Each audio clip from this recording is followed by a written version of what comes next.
Hello les grenouilles, aujourd'hui on se retrouve pour parler des gradients facteurs et donc à travers ça des nouveaux ordinateurs. On va parler de l'essentiel des gradients facteurs juste pour comprendre ce que sont ces fameux gradients facteurs. Allez, on se retrouve après le générique.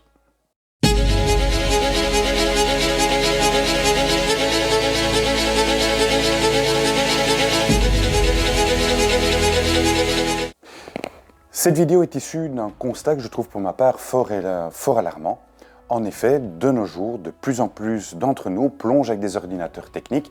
Ici, on a un Shearwater, mais bien sûr, il y a d'autres fabricants, que ce soit OSTC ou d'autres marques. Mais peu importe, ces ordinateurs fonctionnent avec des gradients facteurs.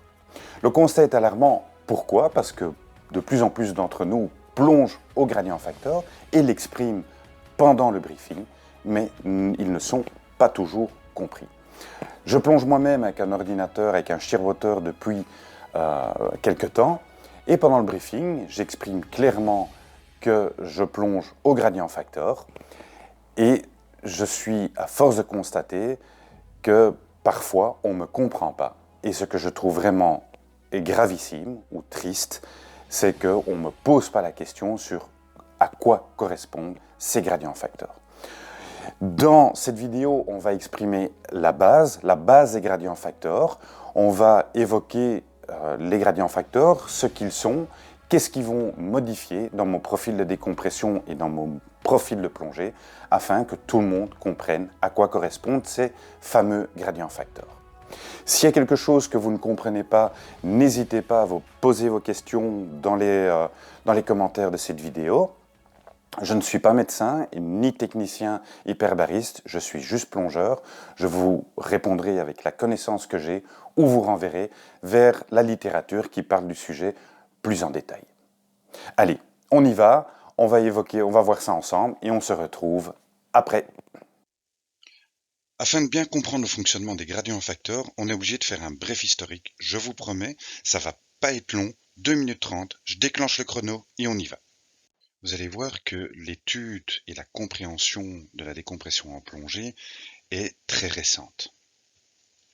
Le premier à avoir effectué des travaux importants, c'est le Dr John Scott Aldan, qui en 1907 a inventé une formule, un algorithme qui s'appuie sur une loi de physique, la loi de Henry, qui parle de pression et de dissolution. C'est également John Scott Aldan qui est le premier à évoquer les compartiments et les périodes. On verra un petit peu plus tard dans la vidéo ce que sont ces compartiments et périodes. Et John Scott Aldan parlait de 5 compartiments différents. La personne suivante à avoir fait beaucoup de travaux au niveau de la décompression, c'est le docteur Workman, qui quant à lui en 1960 travaillait pour l'US Navy et il s'est appuyé sur les études du docteur Aldan. Qu'a-t-il modifié dans cet algorithme? Il ne se base plus que sur l'azote. Il a déterminé les compartiments à 8 compartiments différents et c'est également le premier qui va parler de la maximum value ou la M-value. Quelque chose qui est très important dans la compréhension des gradients facteurs. Mais on va voir juste après ce qu'est cette maximum value. La personne suivante qui a fait beaucoup de travaux sur la décompression, c'est le docteur Bullman, qui lui est un plongeur suisse, plongeur d'altitude, et dans les années 80, il a repris les études d'Aldan et de Workman pour pouvoir les adapter à la plongée en altitude. Qu'a-t-il fait? Il ne se base plus sur une pression partielle, mais bien sur une pression absolue. Et les compartiments passent à 12 dans un premier temps, et ensuite à 16. C'est également lui qui a créé l'algorithme ZHL 12 et 16, qui équipe la plupart de nos ordinateurs actuellement, qu'ils soient tech ou loisirs. Avant de continuer, il faut qu'on évoque quelques notions indispensables. On les a déjà évoquées pendant l'historique. Donc, on a déjà parlé des compartiments. On va définir ce que sont ces compartiments, les périodes, la M-value, et j'ai également ajouté le compartiment directeur, car il est important pour bien comprendre le fonctionnement des gradients facteurs. Donc on a parlé en premier lieu des compartiments et on sait que c'est Haldane qui a été le premier à évoquer cette notion de compartiment. Il a tout simplement pris des parties du corps humain qui ont le même comportement de saturation et de désaturation. Donc le sang ne se désature pas de la même manière que les os, donc c'est pour ça que c'est deux compartiments séparés. Une période, c'est quoi? C'est directement en liaison avec les compartiments et chaque compartiment a un temps qui est défini en minutes. Et comment détermine-t-on ce temps? La période est le temps mis par chaque compartiment pour dissoudre la moitié du gradient. Ça veut dire se désaturer de moitié. Et donc c'est bien des minutes. Parlons ensemble à droite des m-values ou valeurs maximum en français, mais pour que ça soit facilement compréhensible par tout le monde, on va dessiner un petit graphique. L'abscisse est déterminée par la pression absolue ou en quelque sorte la profondeur, et l'ordonnée, quant à elle, est déterminée par la tension des gaz dans les tissus.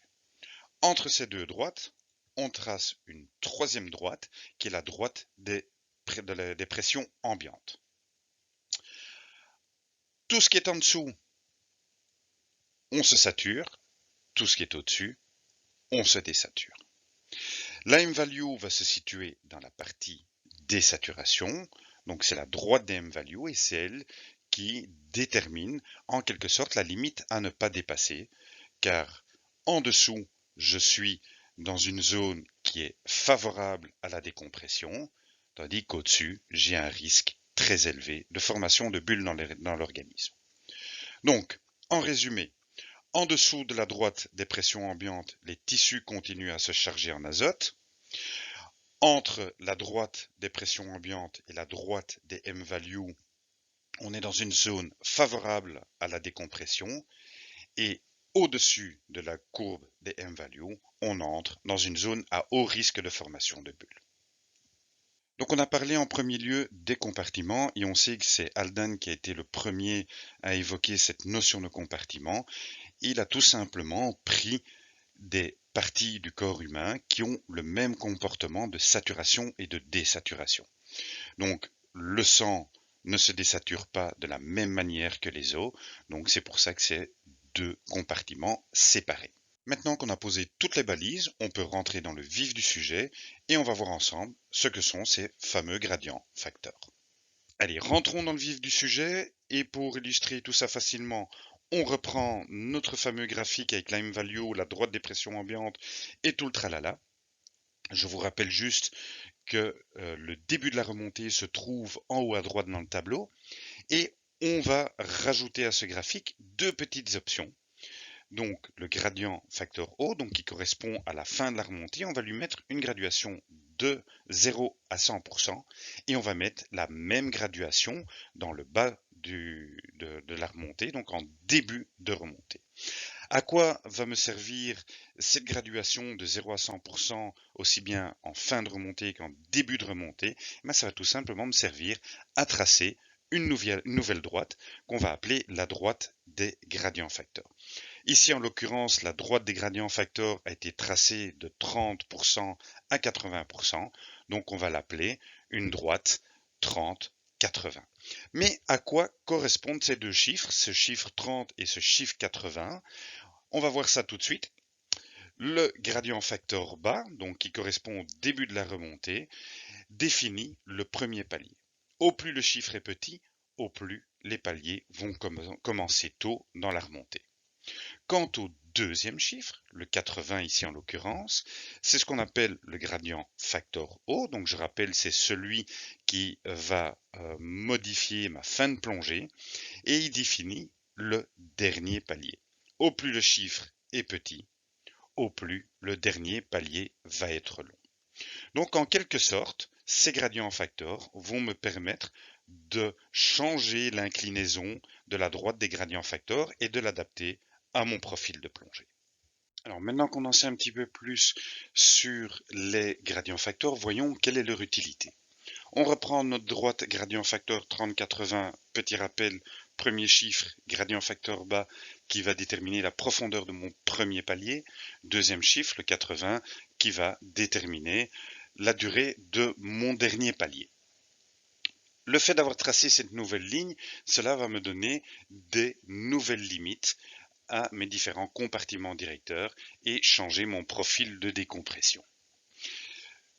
Qu'est-ce que cela va apporter? Ça va, dans ce cas-ci, le fait de m'être écarté de la M-value, ça va augmenter ma marge de sécurité, mais ça peut très bien la réduire en me rapprochant beaucoup plus de la M-value. Il faut être attentif à un point, c'est qu'un ordinateur de loisirs, le gradient factor qui est utilisé sur les ordinateurs de loisirs, la plupart, est un gradient factor de 80-90. Donc les fabricants eux-mêmes ont déjà prévu leur marge de sécurité. C'est pour cela que modifier ces gradients facteurs, il faut le faire en connaissance de cause, et quand on dépasse les 80-90, on est quand même dans une marge de sécurité très très faible. Donc illustrons un petit peu, ici nous avons une droite 30-80, une droite 80-90 ou une droite 60-40. Donc ces gradients factors vont me permettre soit de me rapprocher de la droite des M-value, donc cette ligne à ne pas dépasser, ou une fois franchi, le risque d'apparition de bulles dans le corps humain est beaucoup plus important, soit m'en écarter et donc d'augmenter ma marge de sécurité. Cette droite va également me permettre de déterminer si je veux commencer mes paliers profonds plus tôt, donc plus profond, ou si je veux augmenter le temps de mon dernier palier.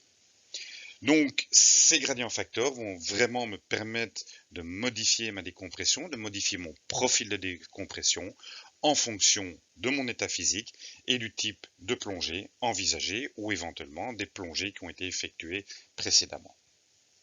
Il faut toutefois rester très prudent avec ces gradients facteurs parce que ça peut être très sécuritaire d'augmenter soi-même sa marge de sécurité, mais on peut également se rapprocher très fortement de la M-value et donc de la limite à ne pas dépasser. Donc s'il vous plaît, restez prudent avec ça et soyez bien conscient que ça modifie votre profil de décompression. Pour vous illustrer quelle est l'incidence des gradients facteurs sur un profil de décompression, j'ai fait quelques simulations de plongée dans un logiciel de planification. J'ai pris en exemple une plongée de 20 minutes à 30 mètres à l'air, plongée unitaire où on est complètement désaturé.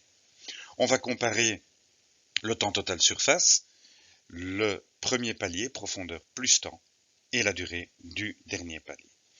Donc la plongée de référence, c'est avec un gradient facteur de 100 par 100, donc c'est vraiment, on est sur la M-value, la limite à ne pas dépasser, un temps total surface de 4 minutes,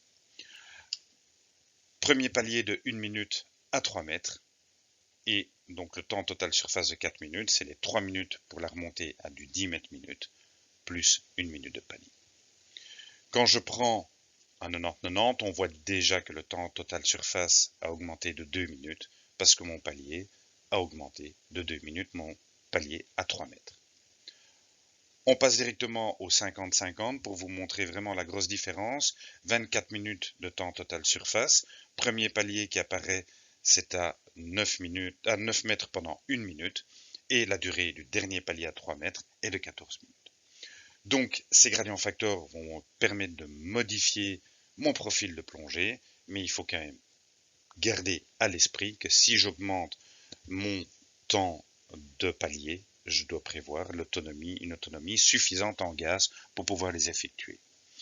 Il faut bien comprendre et que ce soit les utilisateurs d'ordinateurs qui présentent des gradients facteurs configurables par eux-mêmes ou les membres de la palanquée qui plongent avec eux, que la modification de ces gradients facteurs vont avoir une incidence sur le profil de décompression.